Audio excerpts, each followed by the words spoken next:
Bonfiren von der Niederspitz. Temperamenttinen koira, joka jäljestää hyvin itsenäisesti, on esineilmaisussaan itsenäinen. Sen tulisi toisella esineellä ilmaista se vielä määrätietoisemmin, vielä hieman voimakkaammin. Ensimmäinen esine on arvosanalla erinomainen, toinen esine arvosanalla hyvä. Se tulisi jälkityöskentelyssään olla vielä voimakkaampi, vielä maavainusempi.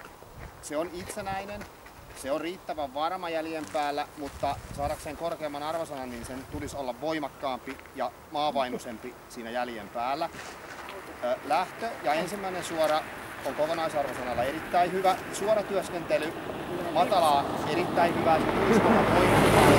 Se tulisi työskennellä tiiviimmin siinä jäljen päällä. Se on aavistuksen huoleton siinä. Ensimmäinen kulma arvosanalla erittäin hyvä alhaalta, toinen kulma matala erinomainen. Yhteensä tänään jälkityöskentely arvosanalla matala erittäin hyvä, esineilmaisu korkea erittäin hyvä, kokonaisuus erittäin hyvä 91 pistettä. Hyvä.